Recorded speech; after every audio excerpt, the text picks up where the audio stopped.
सदियों से इंसान ये सोचता आया है कि हम कहाँ से आए। क्या ये सब कुछ इत्तेफाक से हुआ या किसी ने उसे बनाया? आज की साइंस हमें उस राज के बहुत करीब ले आई है और शायद उसके जवाबात हमें खुदा की तरफ इशारा देते हैं। साइंस बताती है कि कायनात का आगाज 13 अरब 18 लाख साल पहले एक जबरदस्त धमाके बिग बैंग से हुआ। ये वो लम्हा था जब वक्त, खला, स्पेस और मादा पैदा हुए। लेकिन सवाल ये है कि वो धमाका किसने किया? हरारत का दूसरा कानून, सेकंड लॉ ऑफ थर्मोडायनामिक्स, कहता है कि हर चीज वक्त के साथ बिखर जाती है। अगर कायनात हमेशा से होती तो अब तक सब कुछ खत्म हो चुका होता। तो उसका मतलब है कि कायनात का एक आगाज है और हर आगाज का कोई सबब होता है। और हमेशा से होने वाली कायनात का आगाज कब से हुआ? वो सबब वक्त और खला से बाहर होना चाहिए, यानी खुदा जैसी कोई हस्ती। कायनात के तमाम कवानीन निहायत नाज़ुक तवाज़ुन में हैं। अगर कश्र सिक़ल, न्यूक्लियर फोर्स या कायनाती मुस्तकिल कॉस्मोलॉजिकल कांस्टेंट में मामूली सा फ़र्क होता तो ज़िंदगी मुमकिन न होती। ऐसा इत्तिफाक होना तकरीबन नामुमकिन है, जैसे कायनात के किसी एक छोटे से ज़रे पर आंखें बंद करके तीर मारना और सीधा निशाना लग जाना। क्या ये सब कुछ सिर्फ इत्तिफाक है या किसी ज़हीन हुस्ती ने उसे सूझ समझकर बनाया है?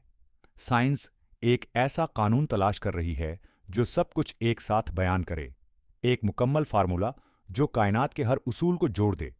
फितरत के उसूल एक जैसे हैं, बाहम टकराते नहीं, बल्कि हम आहंग हैं। अगर हम आहंग हैं तो हम एक दूसरे के साथ हम आहंग हैं। बहुत से खुदा होते तो उनके कवानीन मुख्तलिफ होते, लेकिन कुदरत में हम आहंगी है। यही इशारा करता है कि बनाने वाला एक ही है, एक खुदा। और याद रखें, हर चीज जो मौजूद है वो खुदा की तख्लीक है, वो नजर नहीं आती। क्वांटम फिज़िक्स के ज़रात, डार्क मैटर, ये सब हमें नजर नहीं आते, मगर उनके उसरात से हम जानते हैं कि वो मौजूद हैं। तो अगर खुदा हमें नजर नहीं आता तो क्या वो नहीं हो सकता? न देखना गैर मौजूद होने की दलील नहीं। आप ये सब सिर्फ कानों से नहीं सुन रहे, आप महसूस भी कर रहे हैं। लेकिन वो एहसास, मोहब्बत, दर्द या खुशी, ये साइंस नहीं नाप सकती।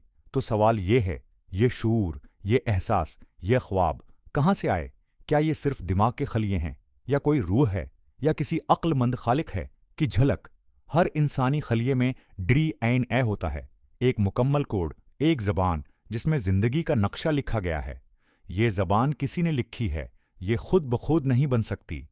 तो क्या ये सब किसी अंधे इत्तिफाक का नतीजा है, या कोई लिखने वाला, बनाने वाला मौजूद है? कायनात एक ही निज़ाम पर चलती है, न कोई टकराव, न कोई तजाद। तो उसका बनाने वाला भी एक होना चाहिए, एक खुदा। ये सिर्फ मजहब की बात नहीं, बल्कि साइंस भी इसी तरफ इशारा करती है। साइंस खुदा को साबित नहीं करती, लेकिन वो सबूतों के निशानात देती है।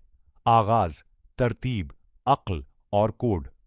अक्ल वाला इंसान अंधों की तरह ईमान नहीं लाता, बल्कि वो हकीकत को देखकर, शवाहिद के सहारे इस मकाम पर पहुंचता है जहां उसे खुदा की झलक दिखाई देती है।